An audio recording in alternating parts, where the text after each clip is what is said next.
Hello everyone and welcome to the CodeMC server. My name is Rob and this is the CodeMC server, a group of people who come together to play Minecraft and just have a lot of fun. If you've been following over the last few weeks, you'll know that I've been working quite hard to catch up with everybody else. We got our starter home, we got a little shop, we've actually started an enormous community project which we'll be working on today. But the other thing we did start was a war, a prank war.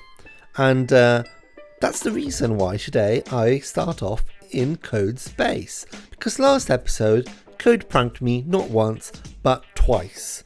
And to be fair, it was in retaliation of me trying to fill his house with chickens.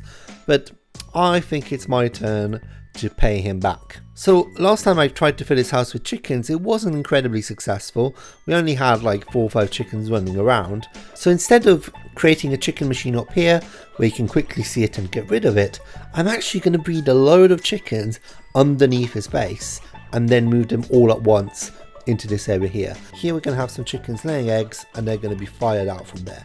Now those eggs will hatch more chickens, which will end up in this pot here, which is like our second room. This is a 5x5 room, so it's quite large, and this will slowly fill up with chickens and chickens and chickens and chickens.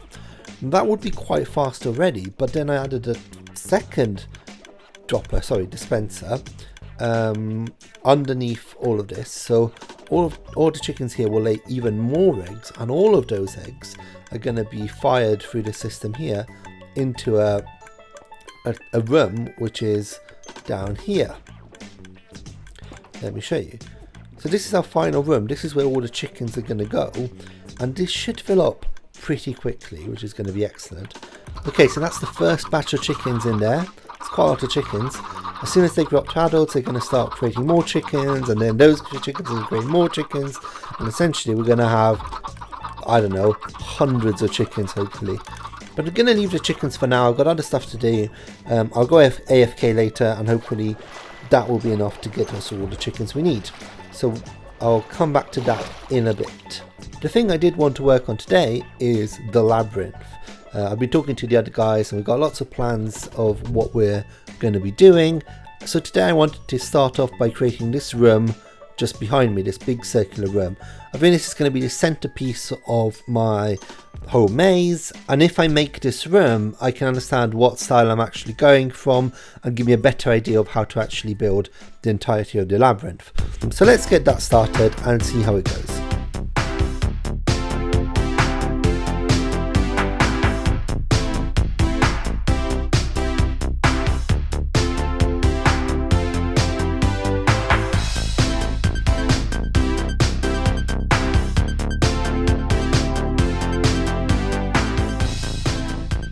After all of that, this is what I've got.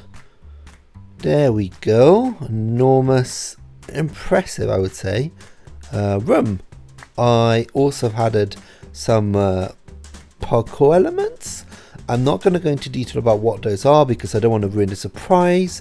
But if you are interested to see how those works, you'll have to see when someone actually does a run through and see if they can work it out.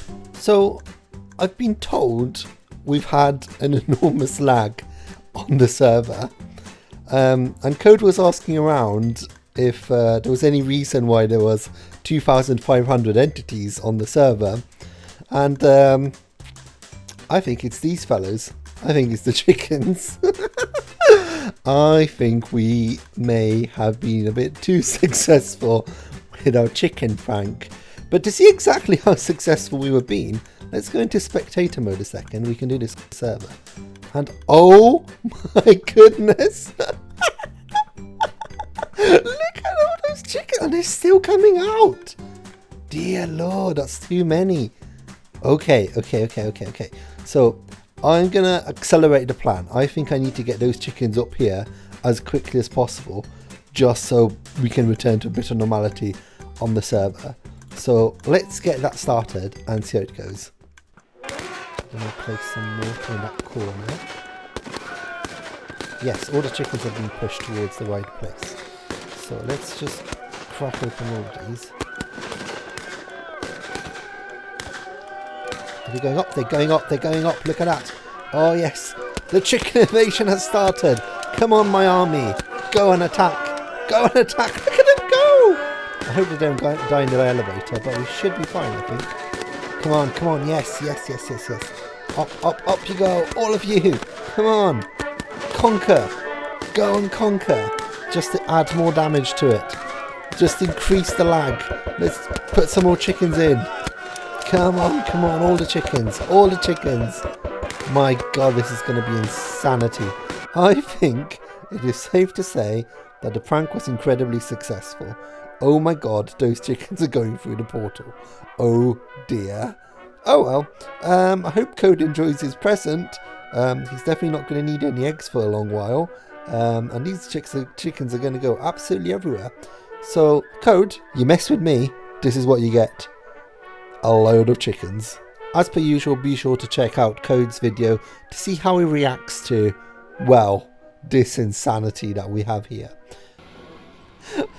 Oh no, I've come through the nether just to kind of see if there's any chickens here. And look at all these chickens that have come through through his portal to come all the way to nether. It's taken a long time to render the nether just because of the sheer amount of chickens in here. A bit of an update on the Labyrinth game. I've now added in all the walls. It looks like a massive job, and to be fair, it was a massive job. But really all I've done is surrounded the paths with 2 high walls. The other thing I've done is I worked on one of the other rooms. So this room here, this is another puzzle room. So I won't explain how this works because again, I tried to keep this a surprise. I'm hoping that you'll go and see CodeMC's videos, also Notice's videos, to see how this actually works. But I will obviously do a run through of how everything works once we've got this up and running for a bit. But this is another puzzle room. You've got pillars with buttons and pistons, and there's certain things you need to do here in order to get a key. The next step is to work on the 3rd puzzle room, but also I'm hoping to make this maze procedurally generated, randomly generated.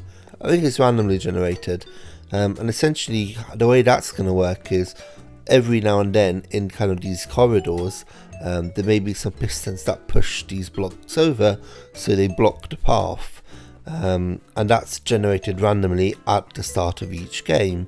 I finished this big tower that goes all the way up there. I'm thinking of doing some kind of parkour thing that leads you all the way up. I'm not entirely sure what to do yet. I'm just going to play around with it and see what I can get out of it. So I've completed the parkour. Okay, let's give this one a go. So when people are going to be doing this parkour, they're not going to have any armor on. I'm obviously full netherite, but people who are playing this are not going to have that. And that means there's a risk in playing this part, because if you do end up falling down to the ground, you could seriously die, or at the very least get quite seriously injured.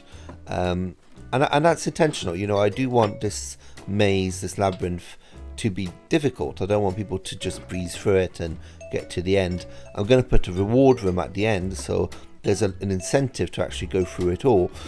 But yeah, so I'm hoping that people will try it a few times, die a few times, and then slowly practice it until they can manage to get to top.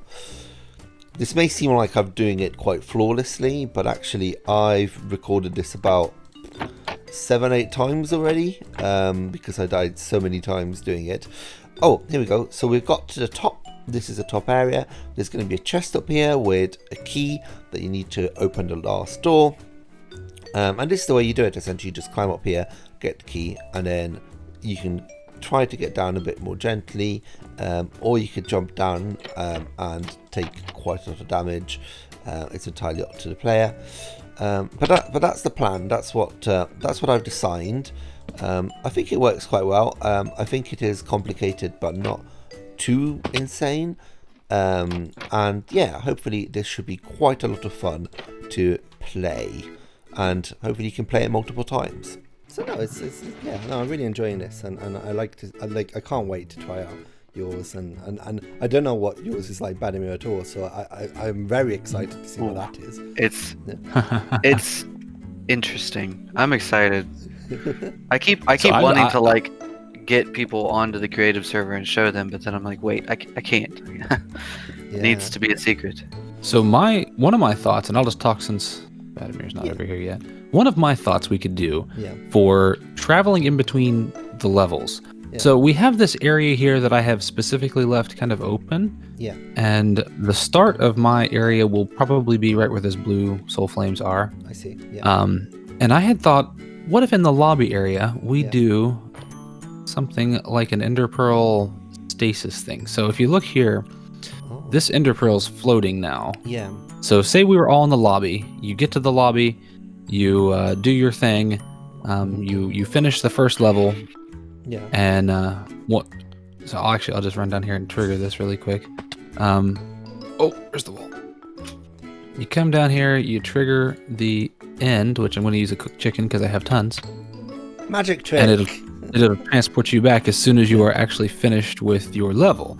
The way I was thinking of doing the levels, and I think I mentioned this in the messages, is when you entered the lobby, you're given the key to level 1. That will allow you to get into this area. And then once you've gone through this area and you got to the end of level 1, then you could get the key for level 2. And then you have that key, and the next time you want to play on the labyrinth, you go back and you can put in key number 2 at the entrance of number 2, and then go into number 2, and then you unlock number 3. And that means that you always have to start with level 1 here, but once you've done level 1, you don't have to do it again every time you are doing, every time to get to the end. Oh, look at that. Yeah. Wow. That is. Yeah. Oh! It's gone. Bye. Everything's fine. Yeah, your netherite armor will be about the only thing that survives that lava there. God. I missed. Perfect flying. Flawless. Flawless. Yeah. Now I actually kind of want to fly in here just to kind of see if I can get anywhere. Yeah, I noticed that. Oh, there's a skeleton there. Oh, wow. Oh, look at the zombies. Yeah, because I think we are outside of the mushroom fields here. Sniper. I don't know where. Oh, it looks. Oh god. Look at them coming down. Oh, by the way, also. Sorry, I nearly died there. Okay. Continue. I've been doing some more redstone and building in the labyrinth, but I've decided I'm not going to show you because I've shown you quite a bit of what I've been working on, and I do want this to be a bit of a surprise, so I'm not going to explain everything I've done. But for today I've shown you more than enough labyrinth, so I thought I would actually do something a bit different.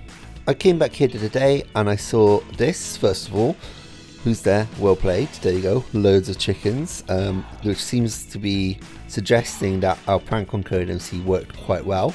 But also up here, it says, "This is my sacrifice to the pizza god. I pray to them to accept me in the cult." And I think that's an A, so I think this is Avian. So I think she's given a donation to the pizza gods, and therefore I think it's time to actually do something with our pizza cult. And the thing I want to do with our pizza cult is a quest. I think it'd be great if we sent our cultists on a quest. Obviously this isn't just my idea. The pizza gods have spoken through me, and they told me to do a quest for my cultists. It was not me at all. It was the pizza gods. Now I'm not entirely sure what this quest is going to entail, but I'm thinking some kind of treasure hunt with various clues that the cultists have to follow in order to find some mythical item. So most of this is just going to be riddles and clues that send people from one area to another. Okay, there's a thunderstorm at the moment and that feels quite apropos. So I've completed the quest. I've put out different clues throughout the entire server. Just to give you an idea, we've got some instructions just to kind of tell people what they need to do. And this is clue 1. So clue 1 just says, "Like a ship in the night, you could be in for a fright. But if you look for the beacon, you find the next clue you are seeking." My spelling and my grammar weren't great, but there we go. Anyway, that first clue will lead them to a location on the server. Now I don't want to say, but ship in the night, a fright, beacon. Anyway, And with that, unfortunately, we've reached the end of the episode today. I hope you've enjoyed it. If you have, please remember to subscribe and comment and like and all the things that you usually do with videos that you enjoy. In the next episode, I'm hoping to finish off this Labyrinth, and then hopefully if everybody else has done it, we can actually try it out, which is going to be really good fun. But until then,